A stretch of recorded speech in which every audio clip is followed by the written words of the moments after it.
하나님께서 모세를 통해서 애굽에서 택한 백성들을 이끌어 내셔서 약속의 땅 가나안 땅으로 인도하시는 과정 속의 기록이 민수기에 기록되어 있습니다. 애굽에서 출발해서 시내산 이르도록까지, 또 시내산에서 그 약속의 땅으로 들어가기 위해서 모압 평야에 이르도록까지 일어난 일들에 대해서 기록을 해주고 있고, 그 내용들을 보면은 수많은 사람들이 하나님 앞에서 합당히 살지 못함으로 말미암아 방황도 하고 하나님을 반역도 하고 하나님께 또 심판도 하고 그러셨지만, 하나님께서는 모든 일을 주관하셔서 계획하신 일들을 완전히 이루시는 그 모습들을 볼 수가 있습니다. 우리가 성경 말씀을 볼 때 누가 이랬다 저랬다 그런 얘기 말고, 하나님께서 지금 어떻게 사람들을 통해서 하나님의 계획하신 뜻들을 이루어 가시는가를 보면은, 하나님 살아계시구나, 나를 붙잡고 내 삶을 인도하고 계시구나. 그래서 주님을 알게 되면 믿게 되고, 믿으면 믿음의 열매가 나타나서 우리가 사는 모든 삶이 천국이 됩니다. 천국은 하나님께서 다스리시는 그 영역이 천국인데, 세상이 아무리 어둡고 악하다 할지라도 하나님께서 나와 함께 하시고 나를 통해서 당신의 손길을 펼치시는 것을 경험을 하게 되면은 세상이 안 보이고 내 안에 살아계신 하나님만 보게 되고 믿게 되고 또 알고 사랑하고 따르고, 그것이 천국인 것 같아요. 너희가 진리를 알게 될 것인데 그 진리가 너희를 자유케 하리라 하시는 말씀과 같이, 그 진리는 하나님 말씀이고 하나님의 언약이 이루어진 것들이고, 또 하나님의 그 마음, 계획, 뜻들이 세상 만들기 전부터 영원히 계신 아버지께서 그 뜻을 계획하시고 만들어 놓으신 세계 안에 하나님께서 계속 그 뜻을 펼쳐가시는 과정 속에서 우리도 그 가운데 부름을 받아서 하나님 뜻을 알게 되고 따르게 되고 이해함으로 말미암아 우리 인생이 뭔지, 나란 존재가 뭔지, 이렇게 내가 태어나서 이렇게 살아서 이렇게 마무리되고 그 다음에는 또 이렇게 되겠구나까지 전체를 하나님의 뜻을 이해하게 되는데, 하나님의 뜻은 사람의 지혜와 지식으로는 한계가 있고, 어떻게 해요? 성령님을 통해서, 성령님은 하나님의 깊은 생각까지 다 통달하셔서 알게 하시고 깨닫게 하시고 순종하게 하시고 소망하게 하시고 그렇게 하고 계신 분이 성령님이십니다. 그래서 예수님께서 너희가 살아가면서 참 허물도 많고 실수도 많이 하고 죄도 지을 수가 있다. 내가 용서한다. 왜? 그 때문에 내가 십자가에서 내 몸을 죄값으로 내가 지불했으니까 너희를 용서한다. 너희가 나를 반역한다 해도 나는 용서한다. 그러나 성령을 회방하고 성령님을 부인하고 성령님을 따르지 아니하면 너에게는 구원이 없다. 절대 용서받지 못한다고 말씀을 하신 것과 같이 성령님을 따라가는 삶이 새 언약을 이루며 사는 삶입니다. 네. 그래서 이 새 언약 복음을 이해하지 않고서는, 이 말씀이 내게 생명이 되지 않고서는 살아계신 하나님을 만날 수도 없고 알 수도 없고 그냥 상상하면서 어떤 종교심으로 믿음 생활을 하게 되는데, 하나님께서 하나님 말씀을 때가 되면은 내 생각과 마음이다 말씀을 새겨서 말씀대로 살 수 있도록 우리를 새롭게 창조하신다 하겠습니다. 그리고 약속하신 당신의 영, 그리스도의 영 성령님을 우리 안에 부으셔서, 다시 말해서 하나님께서 내 안에 들어오셔가지고 내 생명이 되셔서 나를 인도하실 때 너 있는데 모든 말씀을 순종하고 살게 된다. 하나님께서 이렇게 해주신다는 말씀이 새 언약입니다. 그러니 이 방법 아니고는 하나님의 마음과 비밀을 알 수가 없습니다. 이 일들이 예수님 안에서 이루어졌기 때문에 예수님을 새 언약의 중보자다 이런 말씀을 해주고 있습니다. 예수님을 통과하지 않고서는 하나님께로 갈 수 있습니까? 없습니까? 없습니다. 갈 길이 없습니다. 예수님을 통해서 하나님께서 완성하신 모든 계획과 뜻들을 성령님을 통해서 이해하도록 하시는데, 성령님은 어떻게 이 내용을 설명을 하냐면은 창세기부터 계시록까지 말씀을 들어서 이 말씀이 이렇게 계획되었고 이렇게 이루어졌고 이렇게 앞으로 될 것이고 계속 설명을 해 주시기 때문에 보이지 않는 하나님이 갑자기 생명으로 임하시고 역사하셔서 모든 일을 이해하게 되고, 이해하게 됨으로 말미암아 내 안에는 생명, 내 안에는 평화, 내 안에는 천국, 내 안에 살아계신 주님, 이 주님과 함께 살아가는 새로운 삶을 살게 됩니다. 오늘 그 애굽에서 백성들을 이끌어내 가지고 이제 모압 평지를 통해서 언약의 땅으로 가나안 땅으로 들어가기 전에 사건들인데, 여기는 이스라엘 백성들 얘기가 나온 게 아니라 그 이방 나라 일들이 나오는데, 여기에도 하나님께서 개입하고 계셔요. 이거 믿는 사람만 관리하고 계신 게 아니라 당신이 창조한 모든 만물과 모든 사람을, 모든 인류의 지구촌에 일어나는 역사를 하나님께서 작정하시고 섭리하시고 인도하시고 계획하신 뜻들을 이루신다는 것을 알면 우리는 여기를 벗어날 관계가 없죠. 거기 안에 다 갇혀 있거든요. 우리 이런 하나님이 우리 하나님이세요. 내 아버지시고 내 생명이시고, 그분이 나를 사랑하실 때 당신의 아들을 십자가에 못 박아 내 죄를 없애실 만큼 사랑하시기 때문에, 그런 강력한 사랑의 확정 속에서 상상이 아니라 실제 행동해 주신 그 사랑을 통해서 우리가 믿음의 삶을 살아갈 때, 그때 비로소 내 인생의 모든 열쇠가 풀리고 하나님께서 우리에게 아들 안에서 주시기를 원하는 그 기업들을 누리게 됩니다. 그 기업이 뭐냐면 예수님처럼 살아요. 그러니 그분이면 엄청난 기업가십니까? 뭐 정치가십니까? 당신이 12제자를 중심으로 해서 그 짧은 삶을 사셨지만은 그 삶이 짧게 끝난 게 아니라 오늘날 우리에게까지 역사하셔서 예수님을 다윗의 후손으로, 그 어떤 왕도 일생을 살다가 그 안에서 왕노릇하고 끝냈지만은 그분은 지금도 다스리고 계세요.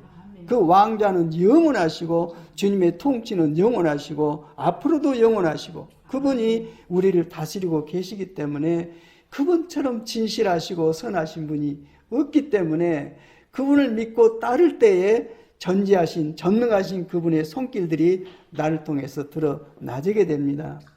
나를 영접하면 나는 너를 통해서 나를 드러내겠다.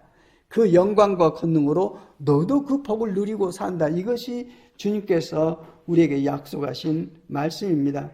그래서 지금 그 약속의 땅으로 들어가기 직전에 이방 나라에서 어떤 일들이 벌어지고 있어요. 그 일이 뭐냐면은 애굽에서 나오면서 수많은 기적들이 있잖아요.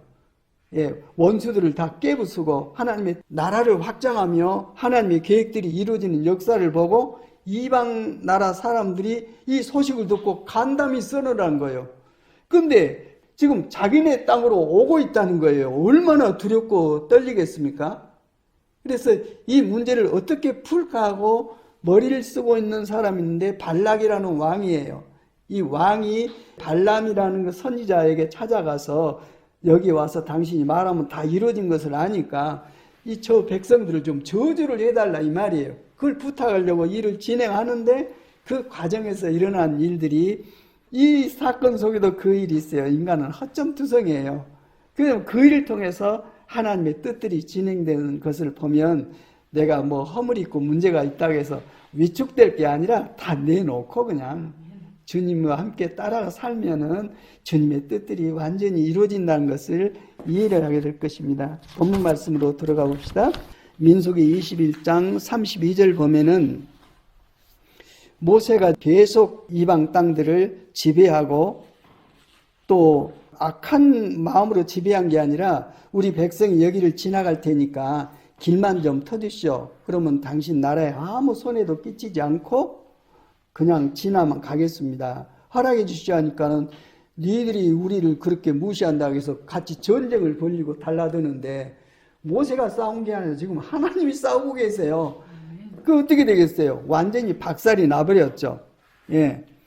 모세는 야셀로 사람을 보내서 탐지하게 한 다음에 그 주변의 촌락들을 점령하고 거기에 있던 아모리 사람들을 점령해서 내쫓았다고 말해주고 있습니다. 그 다음에 방향을 바꾸어서 바산길로 올라가 가지고 바산왕 옥이 자기의 군대를 거느리고 그들을 맞아 싸우려고 나오는 것을 완전히 박살을 내는 거죠. 모세 스스로 한 게 아니라 언제나 하나님과 대화 속에서 풀어가세요. 하나님께서 계속 말씀하시면 순종하면 그대로 이루어지고 그러는데, 하나님께서 계획하시고 백성들을 이끌어가고 계시는데 누가 막겠습니까? 근데 문제는 그 백성들이죠. 하나님께 온전한 신앙을 보이지 못하고 믿음의 행동을 하지 않냐고 원망하고 불평하고. 근데 광야 생활이 어렵긴 해요. 뭐 광야 아주 허벌판으로 숫자가 몇 명입니까? 60만 명이라 그러는데 남자만 20세 이상. 여자 어린이들은 또 숫자에 안 넣거든요. 곱하기 3하면 한 180만, 200만 엄청납니다. 예수님 당시에 로마 도시의 인구가 100만 명이었대요. 근데 이 많은 숫자를 생각하면 어마어마한 숫자입니다. 아주. 이 사람들을 누가 먹이냐 이 말입니까? 누가 옷을 입히며 물을 주며 먹을 걸 주며. 기적이죠. 우리가 지금 그 일을 겪고 있잖아요. 광야에서. 주님 아니면 풀어갈 수 없는 환경 속에서 나가고 내 삶의 환경도 그렇고 내 몸도 그렇고 내 주변도 그렇고 이 속에서 살고 있는데 하나님께서 함께 하시지 아니하면 이 문제가 해결될 수도 없고, 다만 오늘 말씀에 나를 적용해 보면은 나를 인도하신다는 이것이 얼마나 큰 위안이 되고 힘이 되는지 모릅니다. 예. 그래서 그때 주님께서 모세에게 말씀을 하시는 거예요. 그를 두려워하지 말아라. 내가 그와 그의 온 군대와 그의 땅을 너의 손에 넘겼으니, 싸움도 하기 전이에요. 넘겼으니 전에 헤스본에 사는 아모리 왕 시온을 네가 무찔러서 점령한 것처럼 그를 무찔러라. 하나님께서 말씀하시니까 하나님이 어떠하신 분이라는 것을 아는 모세로서는 두려움이 없죠. 애굽에서 백성들을 이끌어낼 때 어떤 일을 겪었습니까? 하나님의 그 전지하신 모든 통치를 경험하고 그 영광과 권능을 알았기 때문에 말씀하시면 그 말씀만 믿고 상황은 보지 않고 행동을 하는 거예요. 행동하면 하나님 말씀대로 이루어지는 겁니다. 그래서 35절에 보니까 그리하여 그들은 그와 그 아들들과 대적하는 왕의 아들들 그의 온 군대를 생존자 하나도 남기지 않고 다 때려 눕혔다고 말씀해 주고 있어요. 그리고 그들은 그 땅을 차지했다고 말씀을 기록해 놓고 있습니다. 역사입니다. 자, 이 이스라엘 백성이 하나님과 함께 하시는 능력과 영광과 권능을 모신 백성이 이제 자기 땅으로 오는데 이 모압 왕이 그걸 보고 이제 간담이 서늘해졌어요. 어떻게 할 것인가 아주 정신이 없습니다. 내용을 들여다보면은 자, 민수기 22장 1절부터 들어가면은 이스라엘 자손이 또 길을 떠나 모압 평지에 진을 쳤으니 요단 건너편 곧 여리고 맞은편이라고 말해주고 있어요. 아까 지도 있죠? 지도 보면은 여기가 염의 사해가 있고 여기가 요단강이에요.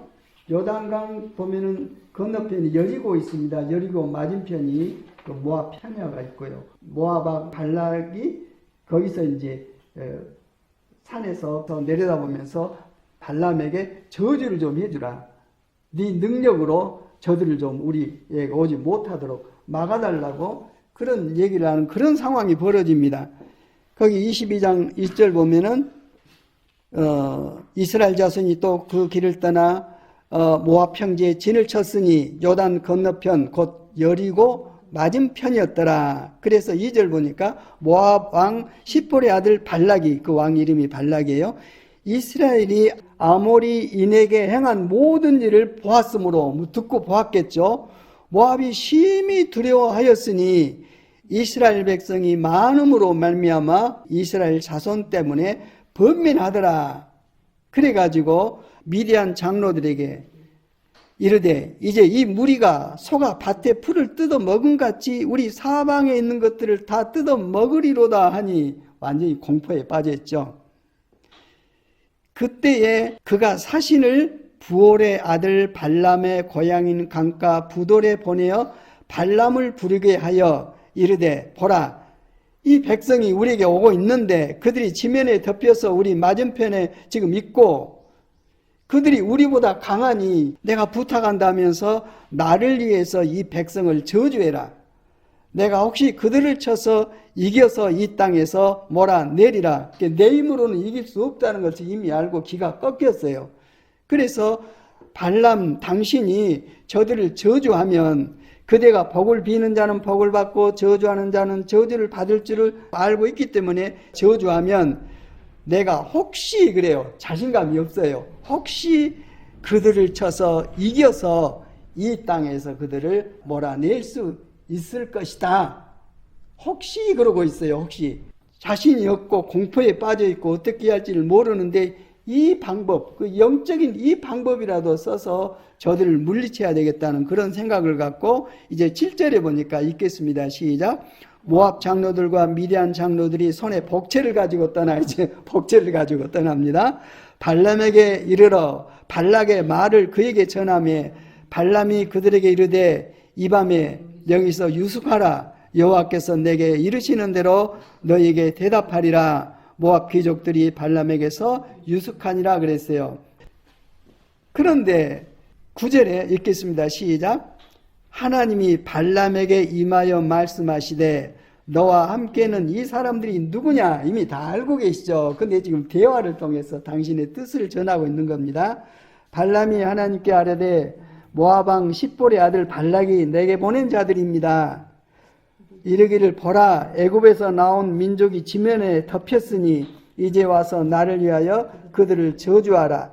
내가 혹시 그들을 쳐서 몰아낼 수 있을지도 모른다. 그렇게 합니다. 그러니까 하나님께서 12절에 시작. 하나님이 발람에게 이르시되 너는 그들과 함께 가지도 말아라.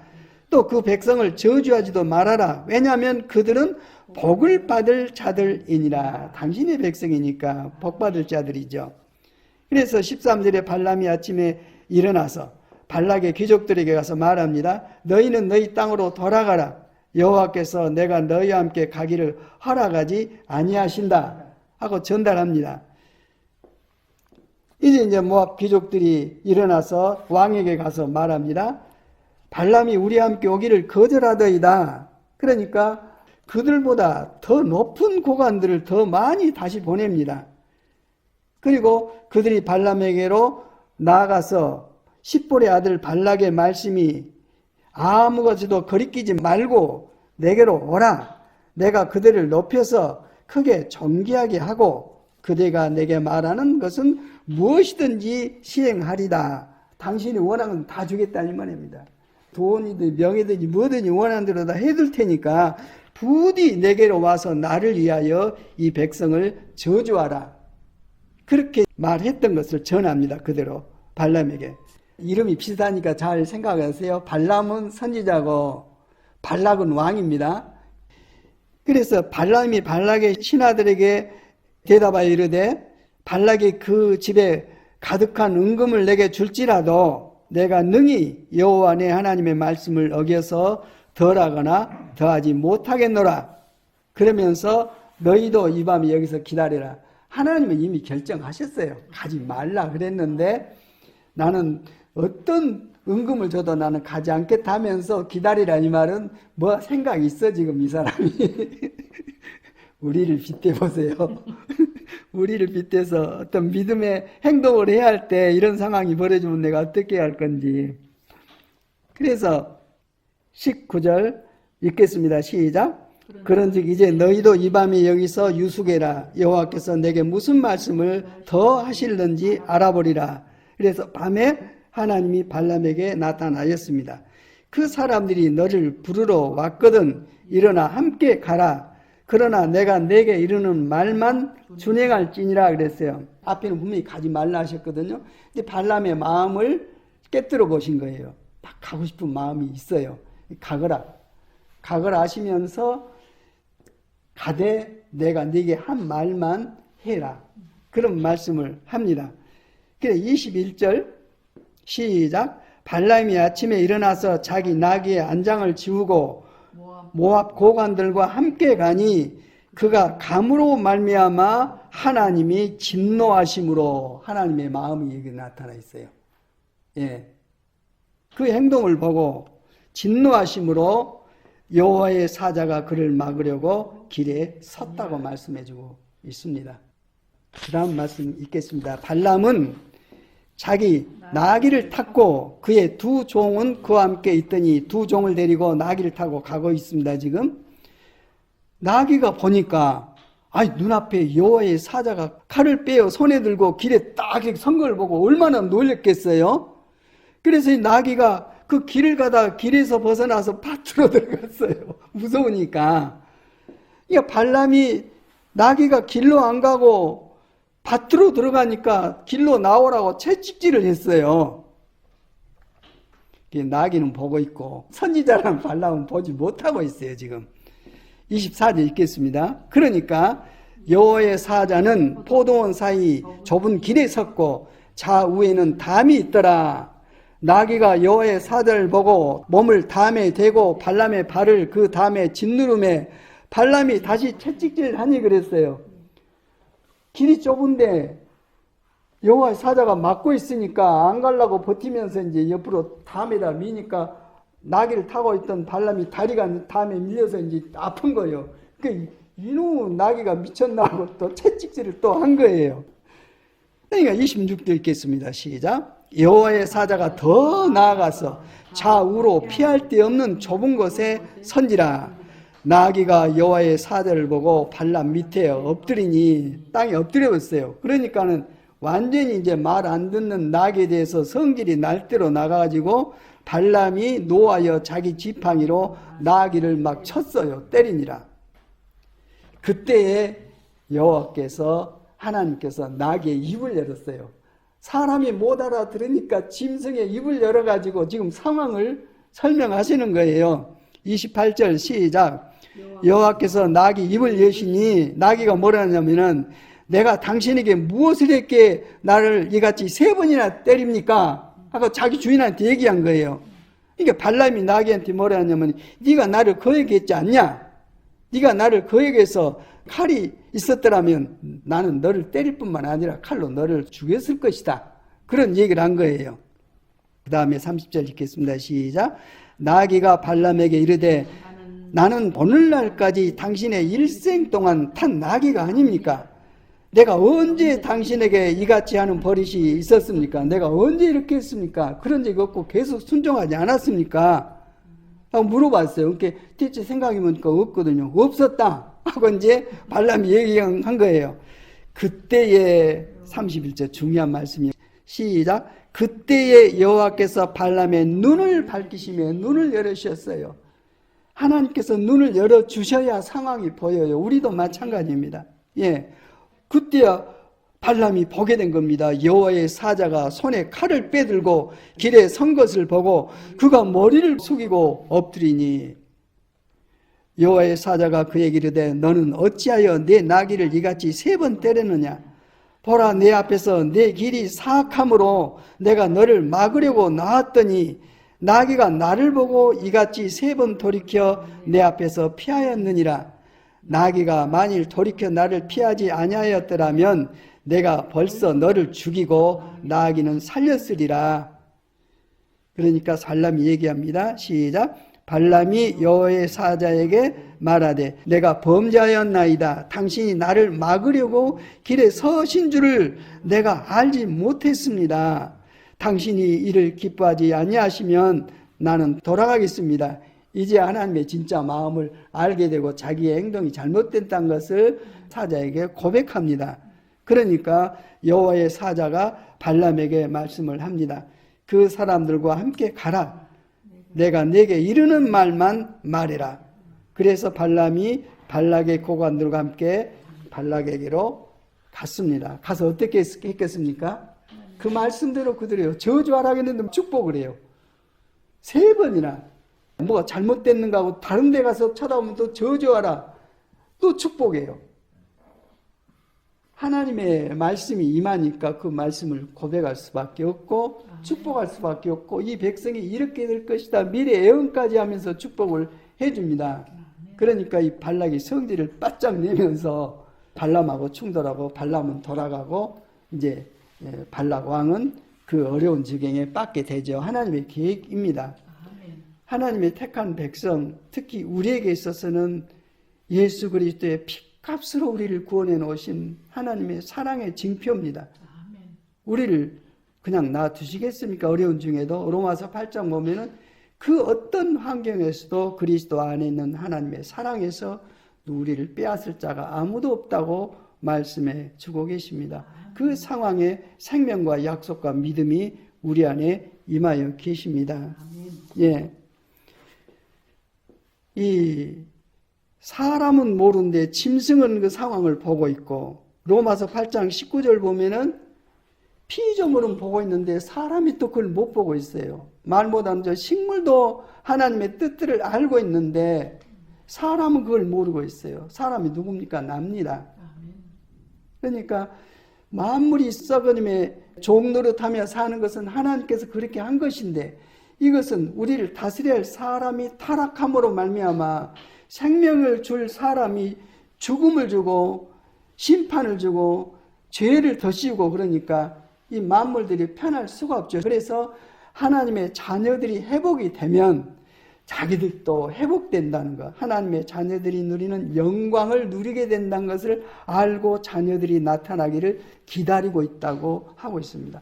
사람보다도 하나님의 뜻에 더 서 있습니다. 예. 그래서 하나님의 말씀이 내 안에 임하여 보게 되는 그 모든 것들, 내 몸 밖에서 하나님을 이렇게 이해하려고 하는 그런 지식으로 펼치는 것이 아니라 하나님께서 내 안에 들어오셔가지고 내 생명이 되셔서 나를 통해 활동하시니 내가 그분을 압니까 모릅니까? 알게 되죠. 내 생명이신데. 그래서 이렇게 하도록 하기 위해서 하나님께서 내 안에 거하시기 위해서 나를 씻고 정결케 하시는 그 사건이 예수님께서 내 죄값으로 십자가에서 피 흘려서 돌아가신 사건입니다. 그 주님을 믿는 믿음으로 주님의 피로 내 모든 죄와 허물이 사해지고 깨끗하게 됨으로써 드디어 하나님께서 내 안에 임하시는, 성령께서 내게 임하시는 그 일이 열렸습니다. 그 상태가 믿음의 상태고, 이 상태가 생명의 상태고, 그래서 아들이 있는 자는 생명이 있고 아들이 없는 자는 생명이 없다. 아들이 바로 그 생명이라고 말씀하시던 성경 말씀과 같이 이런 밖에 행동하는 종교 행위가 아니라 오직 믿음으로 내 안에 임하여 계신 하나님을 생명으로 모시고 이제는 주님의 그분의 통치를 받고 살아가는 이 삶이 하나님께서 우리를 향해 창세전에 계획하신 하나님의 일들이 지금은 이루어져서 하나님께서 눈을 열어 보여주셔서 그걸 보게 하시고 믿게 하시고 그 삶을 살도록 하시는 이 상황 속에서 살고 있는데, 이게 추수 때의 마지막 생활입니다. 우리가 그 시대의 삶을 살고 있어요. 이제 주님께서 오셔서 생명 있는 자와 없는 자를 갈라서 추수를 하시는 이 일이 주님의 재림 사건인데, 이 일들이 우리 안에 확증이 되지 아니하면 우리 믿음은 정말 불쌍하죠. 그렇게 평생을 하나님을 믿는다고 마음 쏟고 행동하고 준비하고 조심하고 해왔는데, 내 몸에서 나타난 이 일이 하나님과의 상관이 없는 일이라면 이 얼마나 처참한 일입니까? 하나님께서는 우리와 실제 함께 살기를 원하시고 같이 살기를 원하시고 내 삶을 당신과 함께 펼치기를 원하시고 실제 그렇게 해주셨고 지금 그러고 계시고, 이런 믿음으로 살다 보니까 그 열매들이 나타나기 시작한 거예요. 우리가 이 새언약의 일꾼들 말씀을 2번 들었지 않습니까? 저는 이 말씀을 또 보고 왜 여기를 내가 통과하지 아니하고 이 믿음을 갖지 아니하면 내 모든 일들은 헛것이다는 생각이 되셔서 계속 묵상하는데 말씀을 계속 주세요. 그래서 이 말씀이, 이 새언약 말씀이 내 생각과 마음에 새겨지고 실제로 하나님께서 내 안에 임재하셔서 나를 통해서 당신의 뜻들을 펼쳐가시는 이 삶을 내가 살지 아니하면 내 하는 모든 일이 거짓이고 착각이고 하나님 앞에서 정말 성령을 회방하는 일이라는 것을 알기 때문에 지난 한 주간 계속 보고 봤습니다. 예, 앞번 유튜브에 올린 말씀이 막 답답한 마음으로 말씀을 막 빨리 해서 그 말씀이 깊이 전달되는 그런 것보다는 왜 저렇게 막 사람이 급하냐 해서 말씀을 듣기를 거부했던 사람이 있을 수도 있어요. 그러나 하나님을 향한 간절함, 또 하나님께서 내게 부으시는 이 간절함을 가지고 말씀을 했기 때문에 그 말씀을 나만이라도 더 온전히 듣고 누려서 이 생명으로 살아야 되겠다는 그런 말씀으로 계속 되새기고 했습니다. 소, 양 다 되새김제라는 동물들입니다. 그 제물로 바쳐졌어요. 우리도 새책임질에서 말씀이 생명이 되고 말씀이 육신이 되고 말씀이 삶이 될 때에 우리는 정말 자유하게 될 것입니다. 진실로 진실로. 예. 그래서 마태복음 13장 14절 보면 예수님께서 비유로 말씀하면서 제자들은 그 말씀을 이해를 하고 설명을 해줍니다. 근데 그 밖에 있는 사람들, 대제사장, 바리새인, 서기관 이런 그 사람들에게 있어서 하나님 말씀을 듣지 못하게 해버려요. 그들은 아주 자기 율법으로 말미암은 종교에 빠져 있거든요. 그럴 때 주님께서 그들에게 이런 말씀의 비밀을 보여주지 아니하면서 하신 말씀이 그 뒤에 있는 마태복음 13장 14절에 이사야 선지자의 말씀을 인용해서 말씀해 주시면서 너희는 이렇다고 설명을 해줍니다. 시작. 이사야의 애언이 그들에게서 이루어지는 것이다. 너희가 듣기는 들어도 깨닫지 못하고 보기는 보아도 알아보지 못할 것이다. 이 백성의 마음이 무디어지고 귀가 먹고 눈이 감겨 있다. 이는 그들로 하여금 눈으로 보지 못하게 하고 귀로 듣지 못하게 하고 마음으로 깨닫지 못하게 하고 돌아서지 못하게 하여, 돌아선 건 회개입니다. 못하게 하여 내가 그들을 고쳐주지 아니는 것이다. 완전 심판 속에 던져버린 것입니다. 주님께서 사망과 음부의 열쇠를 갖고 계십니다. 완전 심판입니다. 거기에 던져버리시는 거죠. 그러나 나를 믿고 있는 너희는 이러고 설명을 하십니다. 16절 시작. 그러나 너희의 눈은 지금 보고 있으니 복이 있으며 너희의 귀는 지금 듣고 있으니 복이 있다. 그러므로 내가 진정으로 너에게 말한다. 많은 애언자와 의인이 너희가 지금 보고 있는 것을 보고 싶어 했으나 보지 못하였고 너희가 지금 듣고 있는 것을 듣고 싶어 하였으나 듣지 못하였다. 예수님께서 오셔서 새언약의 중보자이신 예수님께서 오셔서 새언약을 이루심으로 주님을 믿는 사람에게 이 모든 비밀이 열려서 보여지고 듣게 되고 깨닫게 되고 믿게 되고 그로 말미암아 살아계신 하나님과 함께 살아가는 천국의 삶이 그들 안에 임재하셔서 그들의 인생이 전혀 다른 상태로 진행되고 있는 것을 경험하게 되는 것입니다. 이런 말씀이 이루어져 있는 믿음으로 사는 사람들의 고백이 우리가 늘 고백하고 있는 요한일서 2장 27절입니다. 시작. 너희는 주께 받은 바 기름 부음이 성령님이 너희 안에 거하시나니 아무도 너희를 가르칠 필요가 없고 오직 그의 기름 부으신 너희 안에 계신 성령께서 모든 것을 내게 가르치며 또 참되며 거짓이 없으니 너희를 가르치신 그대로 그리스도 안에 거하라. 누구든지 그리스도 안에 있으면 새로운 피조물이다. 그리고 믿음으로 사는 자연스러운 생명의 삶이 갈라디아서 2장 20절이죠. 내가 그리스도와 함께 십자가에 못 박혔나니 이제 산 것은 내가 아니라 내 안에 그리스도께서 사신 것이다. 그분이 내 안에 계신 믿음으로 사는 것이다. 이런 새 생명으로 사는 삶이 하나님께서 기뻐하시는 삶입니다. 인간이 볼 때 저 사람 대단하다 그런 상태가 아니라 하나님 보시기에 좋았더라.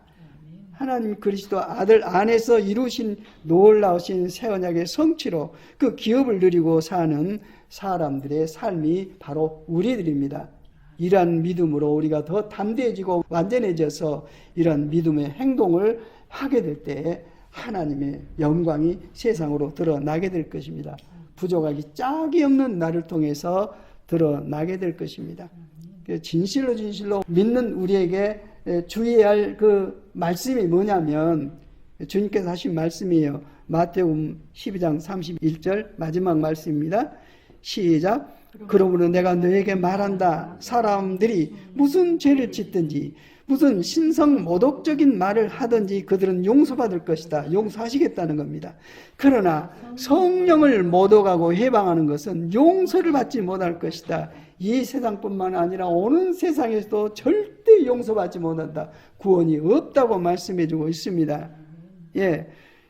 누구든지 나를 거슬려 말하는 사람은 용서를 받겠으나 성령을 거슬려 말하는 사람은 이 세상에서 또 오는 세상에서도 절대 용서를 받지 못할 것이라고 못을 박으십니다. 확실한 주님의 말씀이십니다. 심판의 말씀이시고 구원의 말씀이십니다. 성령께서 내 안에 살아계십니다. 주님을 믿는다, 이 말씀이 내 안에 계신 성령님으로 말미암아 주님을 알게 되고 그분을 믿게 되고 그분과의 한 몸으로서 사랑관계가 되고 그분을 표현하며 사는, 나를 표현하고 산 게 아니라 내 안에 계신 주님을 표현하고 사는, 하나님께 영광 돌리고 감사드리고 찬양 돌리는 그러한 새로운 삶을 사는 새로운 피조물이 됩니다. 내가 뭘 하는 것이 중요한 게 아니라 내가 뭘 믿고 있느냐. 주님의 말씀이, 하나님 말씀이 예수님 안에서 내게 어떻게 이루어져 있는 것을 내가 믿고 있느냐에 따라서 하나님 보시기에 기뻐하시고 하나님 보시기에 나는 너를 모른다, 그런 상황에 빠지게 됩니다. 나귀가 보는 것을 그 선지자론 발람이 못 보고 있습니다. 만물이, 말 못하는 피조물들이 하나님의 아들들, 구원받은 하나님의 자녀들이 나타나기를 그렇게 간절히 기다리고 있는 상황을 말 못하는 그들은 아는데 믿는다고는 우리를 모르는, 이런 참 말도 아닌 질서 속에서 우리가 살고 있을 수가 있습니다. 제일 중요한 것은 내 안에 누가 계시냐? 나냐? 주님이시냐? 세상 임금이냐? 하나님이시냐? 이 부분이 참으로 중요합니다. 하나님께서 내 안에 살아계시면 내게는 죽음이 없습니다. 그분은 죽음이 없으세요. 내 생명이 아니라 그분의 생명으로 말미암아 살게 됩니다. 이것을 하나님의 믿음이라고 부릅니다. 내 믿음이 아니라 그분께서 내 안에 계시니까 하나님의 믿음, 그리스도님의 믿음, 성령님의 믿음으로 살게 됩니다. 그러니 이 믿음이 아니고는 우리가 세상을 어떻게 이기고 이 난관을 어떻게 풀어가겠습니까? 이 말씀을 오늘 우리에게 주신 것은 네가 믿음의 행동으로 살아라. 네가 믿음으로 살아라. 나는 믿음만을 기뻐하고 너의 믿음을 통해서만 나의 뜻을 이루고 나를 나타내신다고 말씀하십니다. 아버지 하나님 감사합니다. 오늘 또 생명의 말씀을 부어주셔서 감사합니다. 세상이 알지 못하고 듣지 못한, 깨닫지 못하는 말씀을 우리에게 부어주십니다. 믿는 자들에게 부어주십니다. 이 말씀의 생명으로 살아서 하나님의 어떠하심을 내가 실제로 살고 이 영광을 내 생명으로 세상에 드러내고 찬송하고 가르치고 펼칠 수 있도록 은혜를 베풀어 주시옵소서. 주 예수 그리스도님 이름으로 기도드립니다.